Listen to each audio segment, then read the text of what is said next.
Hey, everybody. Welcome to a conversation with a dear friend of mine named Ron Huxley, one of those friends that watched my formative years in coming to understand who Jesus is and really set the stage for me in certain respects years ago for the man I became today. Spoken to the life of my wife and our marriage, and he and his wife have been good friends over the years. And we're getting set to release this book on transformation, catching a glimpse of the beauty of God. Ron read an advanced copy and had some wonderful things to say about the book. And I thought, what better person to bring on and have a conversation about what transformation looks like. And Ron is a licensed family and marriage therapist. He's been doing this for 30 years. He's worked with children coming out of adoption, trauma from adoption process and from family backgrounds, that kind of stuff, all the way to Christian pastors and leaders today.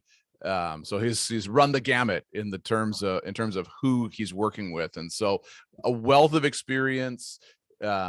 He's got his own private practice, and so I'm just so happy to have Ron on the show today.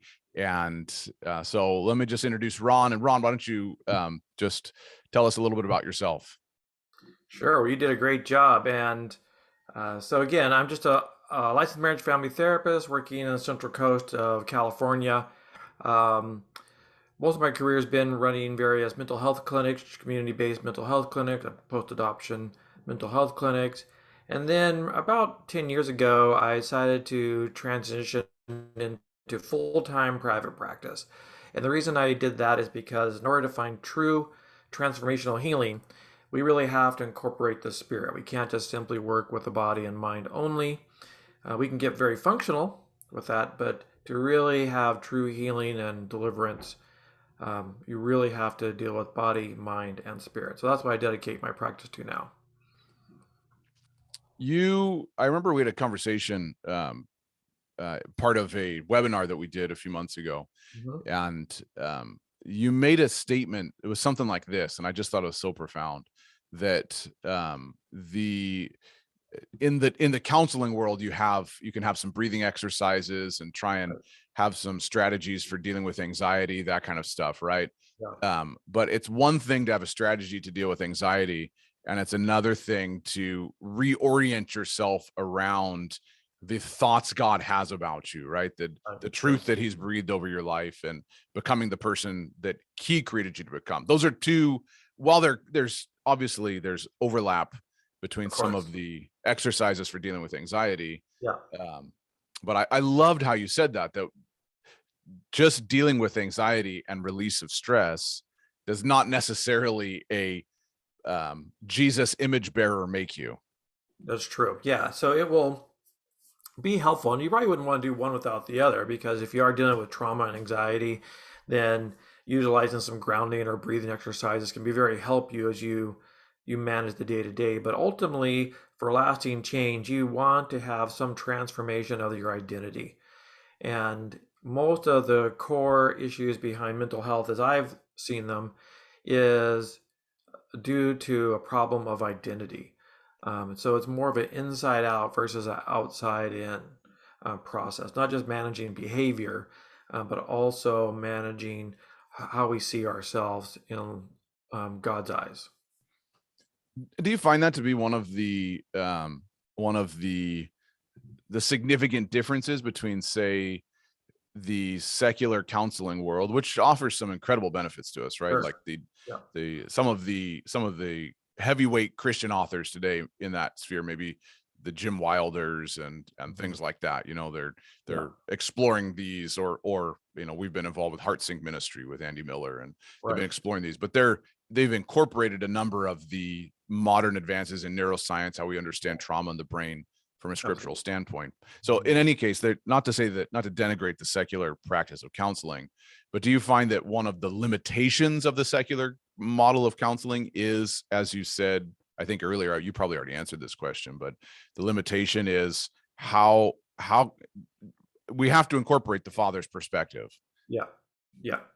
Well, again, if we are body, mind, and spirit, and you're only dealing with the body and the mind, which is that Right. in itself, that's quite revolutionary, ironically, to look at how the body affects the mind affects the body. And and a lot of that as a result of modern neuroscience has brought a lot of things to the forefront in the world of attachment research.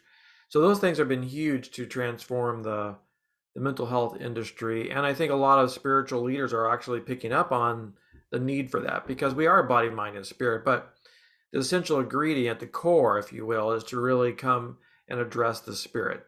Um, our identity in Christ, our connection with the Father, and ultimate healing is going to come as we present the wounds that we have um, to the Godhead, and that exposure to the Godhead brings inner transformation and peace, even if that our circumstances are quite different from, but focus on our inner reality of who God is in us and seeing ourselves from His perspective is in the intimacy even of sitting in the Father's lap and letting Him speak into us brings real change in mind and body as well. Well, that, I love the language of 1 Corinthians 13 as it pertains even to that. Is Paul talks about that the ultimate destination is that we would fully know and be fully known. And it strikes Yeah, me that yeah, that issue of being fully known is like it's a distinctly human issue that all of yeah, us, and we talk about this in the book a little bit, but all of us have this innate desire to be seen fully and appreciated and loved unconditionally, right? But it's the most difficult thing that I could possibly face is to divulge the things that I think people are going to reject about me, and yeah, how absolutely radically transformational it is to be seen and to be known. yeah, yeah. Well, we God had created us as social creatures, right? And what makes our brain so unique among all other created animals and species is that our brain is geared towards connection. So it really does two things. One is it creates safety and protection, but it also seeks community. And so it's in that community that we want to be fully known. Unfortunately, the reality, as we all know, is that even in the best of circumstances, we can only be known to a certain degree, right? Most of us spend our lives, our existence, not really being known by anyone, and including our own parents. And so that creates, irreparable damage in the lives of individuals. And so, but it also creates as Adam and Eve were naked and ashamed, right? Why were they naked and ashamed? They have a sudden realization of their sin, which brought in a sense of shame to them, and they realize that that disconnect is now what we all seek to reconnect with the Father, to be known and fully known. And ultimately, we can only really look to God to bring us to that place of being fully known, because nobody on earth now is really able to know it to that degree. Yeah, one of the, in my opinion, one of the most powerful prayers that Christian history has ever presented to us. Outside of, there's lots of powerful prayers in the Bible. I'm not saying, Yeah. better than the Bible. I'm saying in history is the prayer of Augustine the Great, when he prays in the beginning of one of the chapters of his book, The Confessions. He says, "Lord, let me know myself. Let me know you." Yeah. And I love that. Like, how could you possibly, one, how could you know God if you don't know yourself? But I love that in knowing God, the great authors in Christian history were convinced that as you come to know God, you'll come to know who you actually are, Yeah. and authentically. Because how could you know if you're made in his image? Like, I can look at a painting, right? I can look at, say, the Mona Lisa, and the Mona Lisa is incredibly well known, right? Hmm. But just because I look at the painting it might tell me something about the artist, but actually meeting the artist would be an incredibly different experience. Yeah. And so knowing the artist and knowing the story behind the painting and what he created is like opens up a whole new appreciation for the art that he created, right?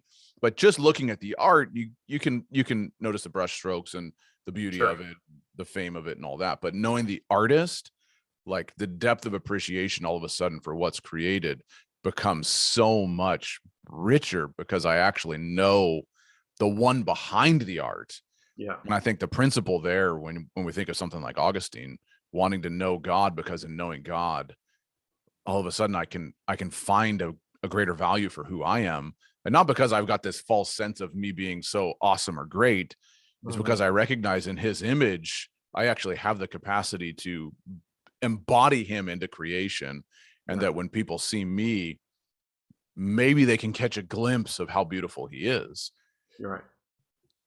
Yeah, I think it's a verse of the Bible talking about love the Lord your God with all your heart, mind, and soul, and your neighbor as yourself, right? I think we forget that missing ingredient in all of this, that it's as ourself.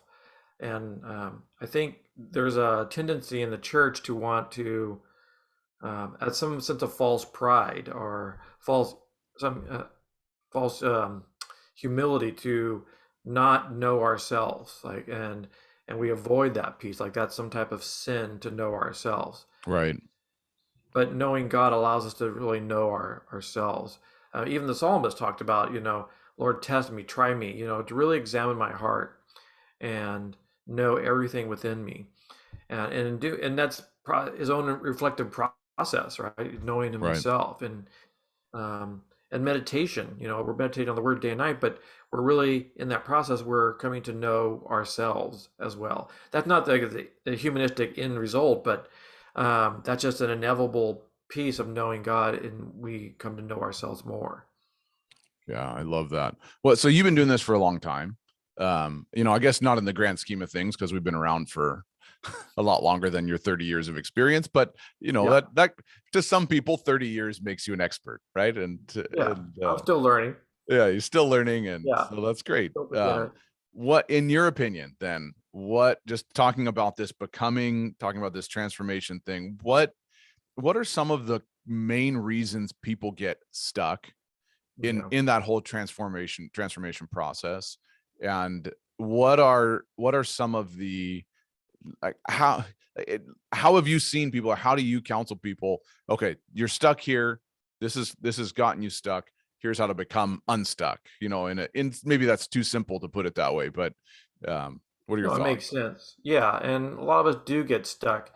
Um, I think at some basic element, it's fear, right? We get stuck because um, we don't want to know those parts of ourselves, right? And so we kind of split off of it, or it's painful to go through that process, or we're looking for a quick fix or a band-aid to try to help it, or we get a little relief and we think, okay, now we're good. And then when it's not good, in the next moment we think, well, God, I didn't hear God correctly, or He's Right. not speaking to me now.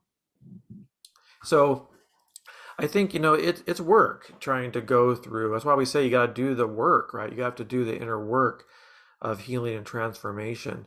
And sometimes God will do it in an instant, but a lot of times He lets us go through our process. So in that process, there's a greater sense of a discovery of redoing the foundations of who we are in that process, so that we can then bear the things and promises that He has given us and we're wanting in our lives. Otherwise, it's kind of doing a quick fix on the house, but the foundation is rotten at the core of it, right?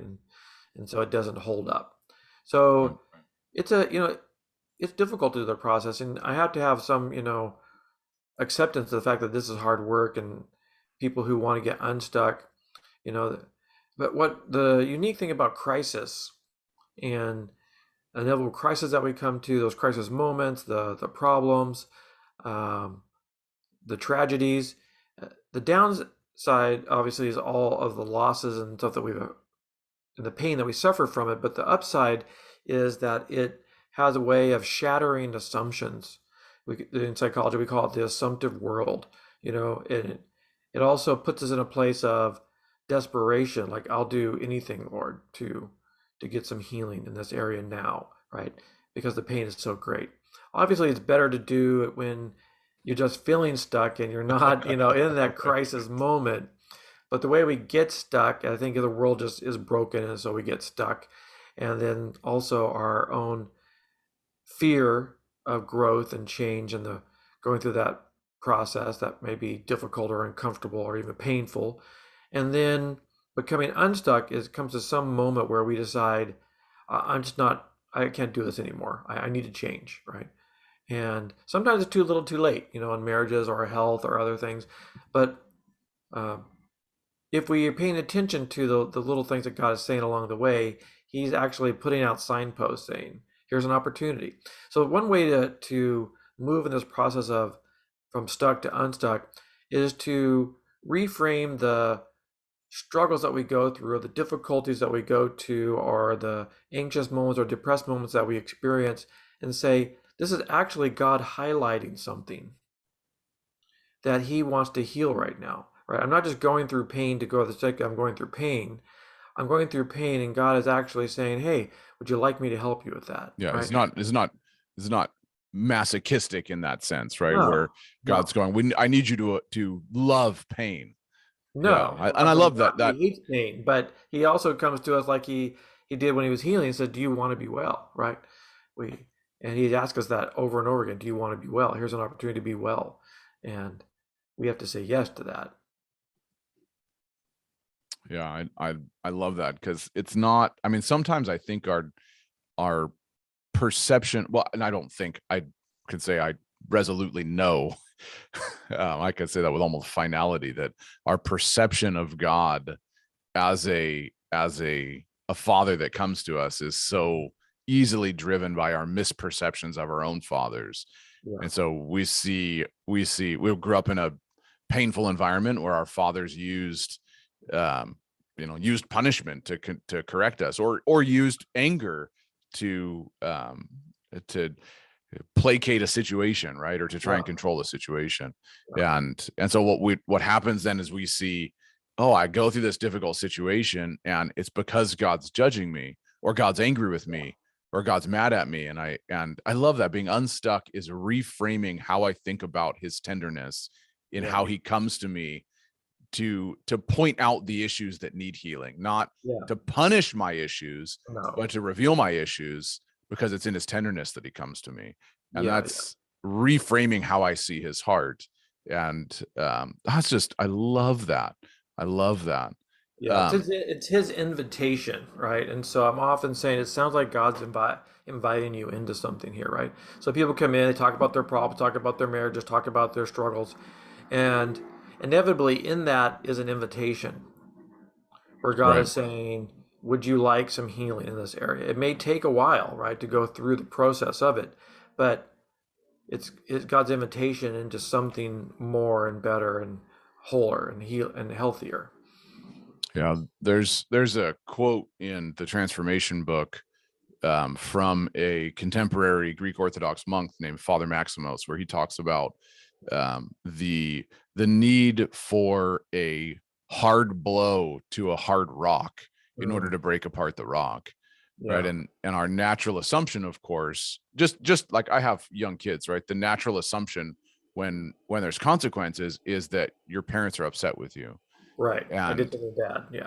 yeah, Hmm. and he's like, if I say to him, hey, you need to brush your teeth, and he doesn't brush his teeth over and over and over again, and I have to Yeah. become more stern and saying it's time to brush your teeth, right? Then he's like, why are you being so angry with me? So I'm not angry with you. I need you to brush your teeth because this is good for you, right? Yeah. And so the perception of a child when they see the harder blow is, oh, anger and punishment. And if I need to do my due diligence as a father to know, I need to convey to you that it's in my love for you that I'm saying. It's a simple example, right? But I need you to brush your teeth so that they don't fall out of your head. Yeah. Yeah. Right. Yeah. And there are those natural consequences of our own actions, right? Sure. And it's not God's punishment, but a lot of times we do think, oh, okay, I'm being bad because I had this thought, or I did this situation, or I sinned in some way, or this is, so we tend to, and that can be, right? God can simply say, I need you to confess, I need you to Sure. forgive. And that can be a huge process, is being able to forgive others and forgive ourselves to move forward.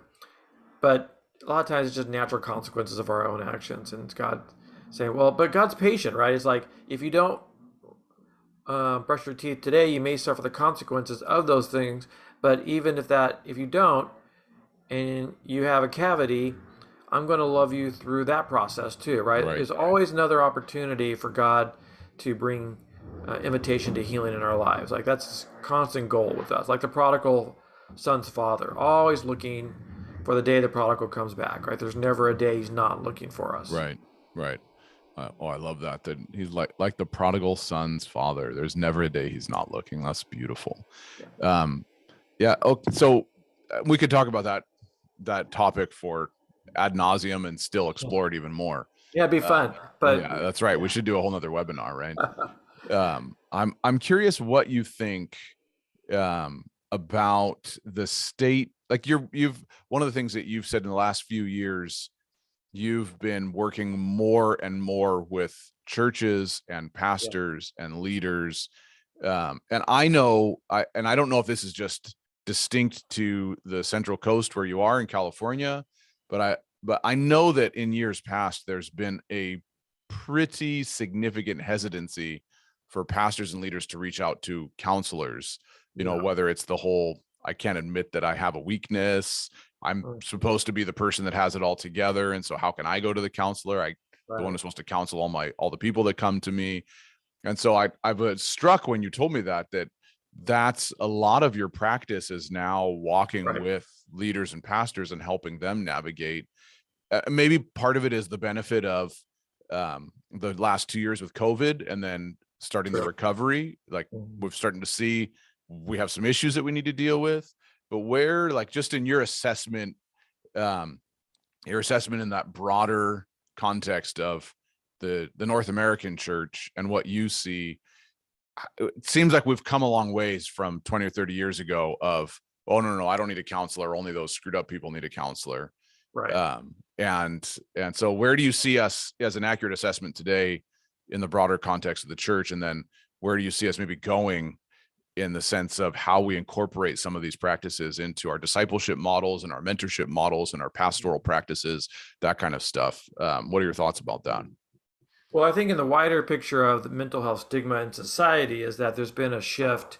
It's still a long way to go, but there's a shift from, you know, you see a counselor, you must be crazy, to you're having issues. Why aren't you seeing a counselor? Right. So it's like now we've shifted, and we see that with men. I see a lot of men more who are willing to tell other men, "Hey, you got to see this counselor. You should go see my counselor, or you need to get into counseling," and rather than being humiliated or shamed for that. It still happens, but I think for the most part, um, more men and more Christians and more Christian leaders, pastors, are reaching out for help when they need it. And I think it has several different elements to it. I wouldn't say just one kind of element. One is, I think a lot of pastors are saying, I'm here to, I can do some things around some premarital counseling and maybe deal with some crisis stuff and deal with some parenting things and some basic counseling I can provide, but I need to kind of stay in my own wheelhouse, right? This is where and then those other issues, I need to refer those out. And some of it is realizing the state of overwhelm. Like, I can't do it all, right? I'm trying to do all these different Right. roles, have all these different hats, and the counseling hat is one I can do to some degree, but I'll refer out. The problem, I think, has been in the last couple of years is like, who do you send your people to, right? Or and then who do I go to? So a lot of the churches that I work with, a lot of the pastors have reached out to me, and as a result of that, I think kind of vets me to refer a lot of the people from their church because they know me and then they refer. And I think that's probably a trend, I'm guessing, is one that happens more and more. in different communities where pastors are willing to do it. And again, if like the pastor did it, then it kind of role models for good self-care, good taking care of ourselves. And I think the last couple of years has really put the emphasis on self-care to the forefront. People are like, I need to take care of myself. I'm burning out. I'm dealing with secondary trauma. I am not able to be effective in my ministry because of the personal issues, and they're affecting my marriage, my parenting, all my relationships. And so that has, again, it's through crisis, that hard blow to the hard rock, that has allowed a lot of churches to come around and say, and we need to either have a mental health component within our church by having people come on staff, or develop some programs, or refer out, or all of the above. Right. Right. I love that the model seems to be shifting from leading from a place of strength to leading from a place of weakness. Yeah. And saying I'm going to be honest and vulnerable and even guttural about my weaknesses. Yeah.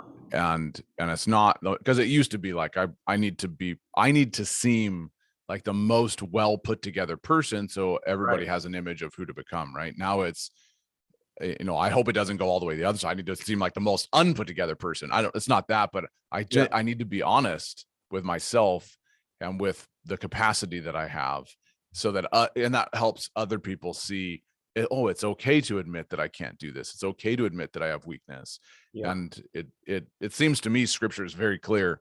A number of different times it talks about how in my weakness God makes himself strong. And Yep. so it seems like we've kind of forgotten about those parts of the Bible. Exactly. Is in our Yeah. weakness um, he wants to show himself strong. So with that said, maybe we'll close with this. Okay. What are some, just for anybody that's listening, whether they're a pastor, a leader, or just, I'm trying to do this whole thing where I'm following God and recovering from the things that have happened to me, what are some practical steps, maybe 3 practical steps, or a few, could be more, could be less, just some practical things people can do outside of picking up the transformation book? That's a good one. Yeah. Practical things that people can do to embrace this as one person said to me, humility is in your future, so be proactive. So what can we proactively do to prepare ourselves for these, maybe for the difficult moments, for the transformative seasons, for the things that really help us to do the work, that inner work that you've been talking about? Well, the first thing is, there are no excuses for doing work. Even income is not an excuse, because there is so much information. The good news, bad news of the internet is that everything is out there, right? And so, but there are good stuff. There are podcasts, there are videos, there are books, there are, there's so much information that people can have ready access, even if they're in remote areas. Like I do telehealth almost exclusively now. So it's there, right? You can stop making excuses, start realizing that the information out there, and start anywhere. Doesn't matter at what level and where you start. Just start reaching out, looking for help, and begin to start applying that. The second thing is, we have to start really looking at that verse about taking captive all of our thoughts. Mm-hmm. I think that's a huge piece that in the Christian church, we sort of don't really know what that means, right? Or we think it means it's an act of our willpower. We're not, have enough will. We're not, a good enough Christian. We need to read the Bible more, pray longer. And that's not what it's talking about. We have to take those thoughts captive, which we have to realize that we have to take care of our own internal mental state and begin Right. to see the lies that the enemy has spoken to us and the ways in which it has impacted our lives, and be willing to submit ourselves to God to explore what the root of these issues are that are in my life. Because patterns are predictable, right? So if I have a problem today, it probably came up yesterday, which means it'll also come up again tomorrow, and the day after that, and the day after that, and the day after that. They're predictable patterns. If you look at any problem you're experiencing, you can see there's a pattern, right? This happens a lot, and it's going to happen again. So if problems are predictable than they are preventable. And so taking our thoughts captive and start really looking at what the root issues, those are the kind of important pieces to doing that. How that rubber meets the road for us then is really to begin speaking out in a powerful way who God says we are. Because the Bible says that it's from the mouth that we speak life or death, right? And choose life that it may go well with you. And so it's our declarations of the truth of God over our lives, even if it doesn't feel true. We run too much on our feelings and we feel like, well, I don't know how that's possible, or this change is going to happen, this transformation is going to happen. Well, of course, it doesn't feel true. It doesn't feel true because your body is responding to what happened yesterday. And so your body's just reacting to recordings. And so it's going to compare what you say to a recording of the past. Well, of course, it's not true. But the only way that you can have a better future is by changing what your declarations and your thoughts are going to be today. So if you agree with God's thoughts about you, even if it doesn't feel true, then what will happen is that will start shifting. And as the Bible says, we will start calling things as if they are that are not. And so all this is within our grasp to do. This is not New Age. They twist and distort everything. So it's really God's truth for hope and for healing for our lives. And here's one little practical tip that I use, and it's helped me a lot. Before I actually get up in the morning, when I wake up in bed, I will just start praying and being grateful for all the things in my life. So before my feet actually hits the floor, I've already given a list of gratitude so that my mind is already set on a place of thankfulness and gratitude. And that's how I start my day. And if people just did something as simple as that every day over time, that would radically take those thoughts captive and renew the mind. And a few years ago, I was chatting with my father, who, my dad quite well. Awesome, man. And I was struggling in just, we had made a lot of changes and transitions in our life. And so I was really struggling and just trying to figure out what to do. And my dad said to me, just in response to that last thing you said, he said, "Josh, pursue gratitude relentlessly in this season." Perfect. And I can tell you that was the most helpful advice I had in that season. And every day I would sit down and I'd run through the list of things, and I became more and more thankful. And it was almost like at some point it was like, I'd thank God for my kids. I thank him for all the things that he'd done in my life. I thank him for my wife, and just thinking about who I used to be and who I am, just thanking him for all those things. Right. And one day, as I got so ingrained in this, I'm just thanking God every day. I remember the Lord saying to me something like this. It was like, I was reflecting on David's language in Psalm 5, where it says, "I awoke and the Lord sustained me." It was like, and the Lord was like, "What would it be like to be thankful for every breath that you take?" Yeah, that's beautiful. And it was like, gratitude is so transformative. And so I love that. Just that practical tip is so good. Wake up and relentlessly. Great. Before you grab the phone, right? Before you're looking on social media or whatever, right? Definitely before you grab the phone. Before you do any of those things. Yeah. Resist it and just sit there and thank God for the day. Thank him for the moment. Thank him for the sun. Thank him for the breath to be alive. Thank him for the breath. Thank him that the heater still works, or the air conditioning, depending on you the have season. A bed to sleep on. You have a bed to sleep on. That if you're married, for your spouse right next to you, even if you're frustrated with them, still thank God that they're there, because you have a companion to do life with. And they keep you around. Many things. I love that. I love that.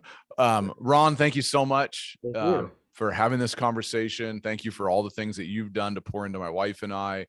And thank you for taking your time out to weigh in on the book that we have coming out. And just so I'm thankful for you. You're welcome. It's a transformational book. There you go. Of the word. So there you go. That's right. Okay, everybody, thanks for joining us. And until next time, we will see you again.